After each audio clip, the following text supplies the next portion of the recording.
Hey, what's up everyone? Welcome back to the kitchen for another video. So today I'm going to introduce you to the wonderful world of freezing your tofu.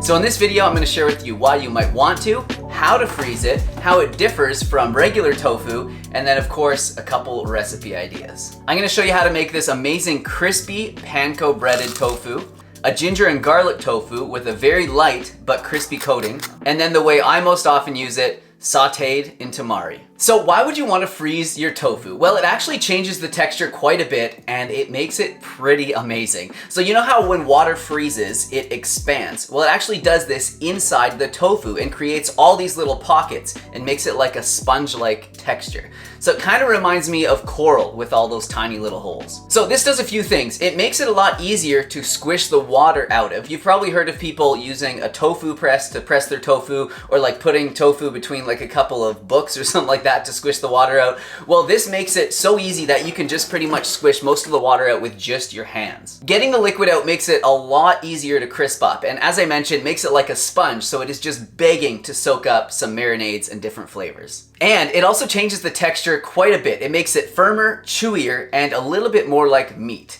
So before I get a bunch of comments of people saying, why do vegans always want their food to be like meat? Well, we don't always want it to be, and a lot of vegans didn't give up eating meat because they didn't like it. A lot do it for moral reasons or for health reasons, and there's a bunch of different reasons why people give up eating meat. But my question in response to that is, why do meat eaters always season their food with plants like herbs and spices? Do you want your meat to taste like plants?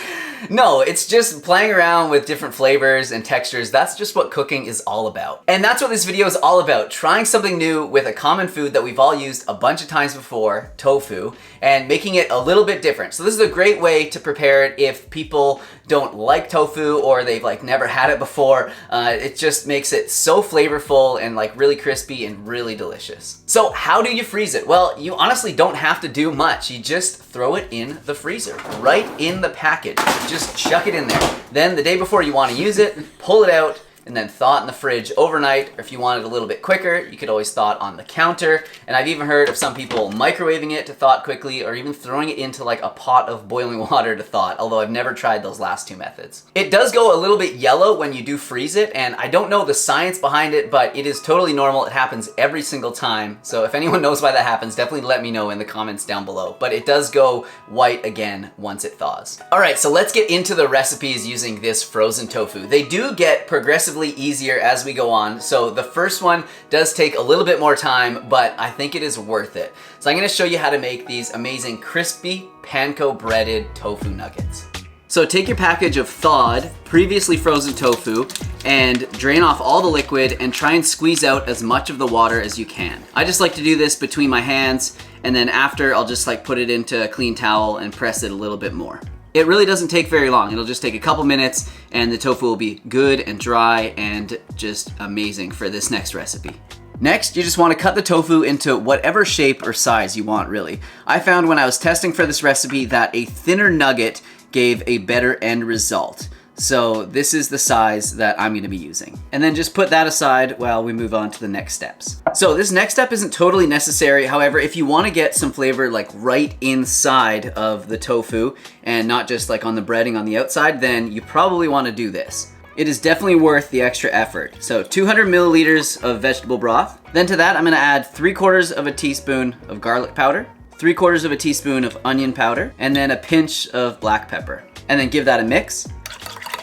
So next we're just gonna dunk one of these tofu pieces in here, and then it's floating because it's so full of air, but you wanna press it down and then squish it a whole bunch to get some of this flavoring right in there. I usually use my fingers. I thought I'd use the back of this for the video, but it's not working well, so I'm just gonna use my fingers.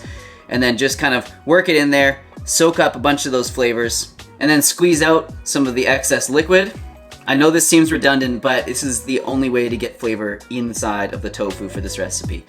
And then I just want to put it aside and do the rest. All right, and then that's all we're using this liquid for, so we don't really need it anymore. You could probably figure out something to do with it. You could make a sauce with it or pour it on top of some veggies or something, because there is still lots of flavor in there, and it's obviously totally edible still, but I'm not gonna be using it anymore for this recipe. Next, we're gonna get the wash and the breadcrumbs ready. So for the wash, we're gonna start with 1/3 cup of unsweetened, unflavored, non-dairy milk. 1 tablespoon of flour. This is whole wheat flour. A teaspoon of garlic powder. And say it with me, a teaspoon of onion powder. And then a tablespoon of poultry spice. And then some salt and pepper to your taste. So I'm gonna be using a half a teaspoon of salt and then about a quarter of a teaspoon of pepper. And then just mix that up. So this actually came out a little bit thicker than when I made it yesterday, so I'm gonna add another tablespoon of the non-dairy milk, but I will adjust it in the recipe down below. So next we're gonna get our little station ready. So I'm gonna pour this into a small container. And then some panko breadcrumbs into the next container. And I don't like to put too much in there at first because once those breadcrumbs start to get a little bit wet, they tend to not stick very well. So you might wanna sort of, add a bit as you go. All right, so now it's just time to bread the nuggets. So you probably want the oven preheated if you're gonna be cooking it in there, and then you can just put it right onto the baking tray that you're gonna use. But I'm gonna be putting it in the air fryer, so I'm just gonna kind of load them up on the side here and then throw them in the air fryer at the end. I'll give you cooking instructions once we get there. So into the wash, just make sure it's nicely coated. Kind of shake off any extra. Into the panko breading. Shake off any excess. And then there we go, look at that. These are gonna be so good, I'm telling you guys. All right, so these are all breaded and ready to be cooked. It's actually amazing like how well the breading sticks to them. You don't need like an egg wash or anything like that. It just works perfectly and it's so simple. It didn't take very long at all. So you can cook them in the oven at 375 degrees. It'll probably take about 25 minutes or so until they start to brown up. But I found cooking them in the air fryer is quite a bit faster and it makes them oh so crispy. So if you have one of those, definitely cook it in here. So I found in the air fryer, they start to brown up on one side in about 12 minutes at 350 degrees. And then you want to flip them over for another 10 minutes or so until the other side is brown.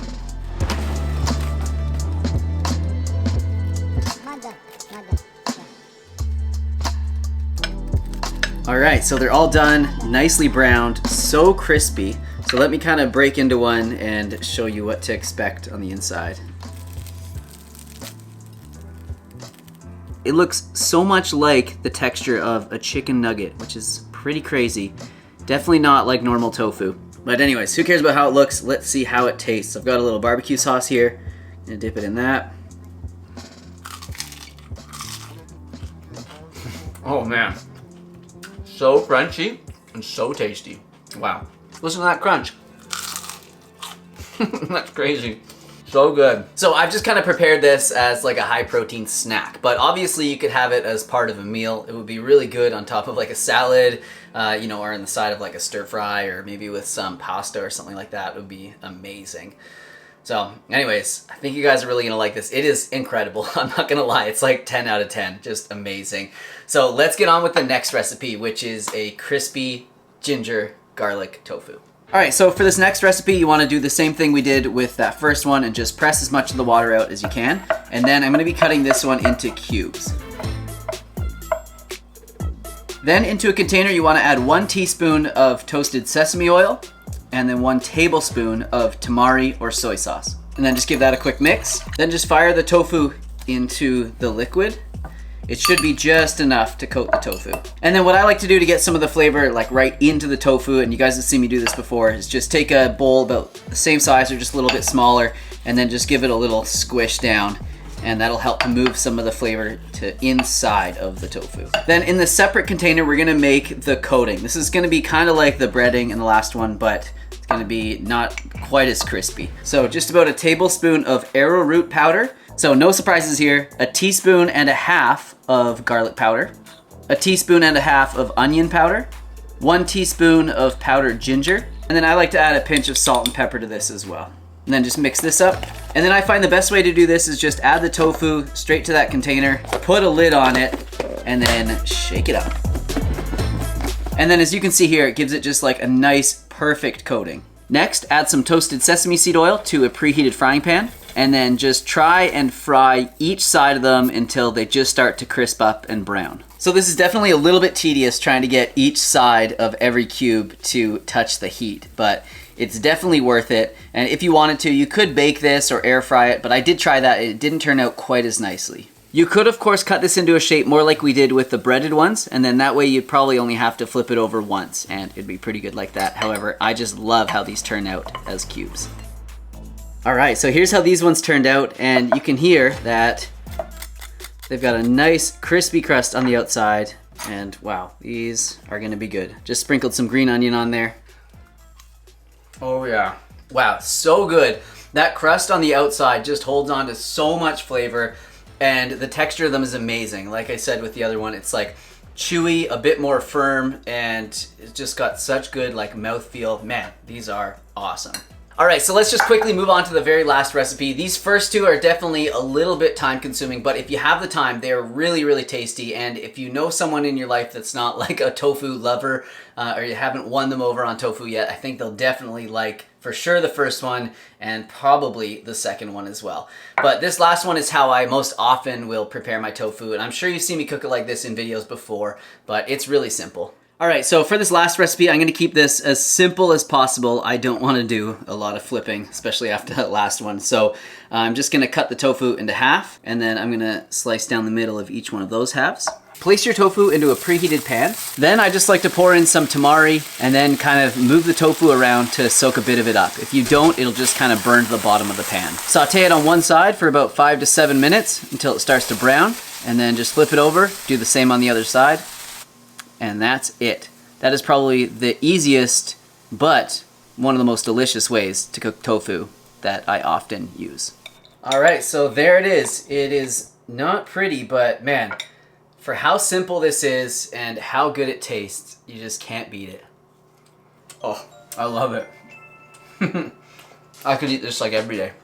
What kind of do? So usually I wouldn't have this on its own like this. I'd have it as like the protein portion of a meal. So I'd have it like with a stir fry or on the side of like a salad with some quinoa or something like that. But yeah, it is such a good recipe. I hope you enjoy it, and I hope you enjoy the rest of the recipes as well. So you'll have to let me know in the comment section down below if you have ever frozen your tofu or if you're gonna try after this video. And if you do, let me know in the comment section what you thought, because it is pretty cool how it transforms the texture. So thank you so much for watching. If you enjoyed the video, definitely hit the like button. You guys know it helps me out so much. It lets YouTube know this is a good video. You should suggest it to other people, and definitely subscribe so you can see more. And I will see you soon with another video. Bye-bye.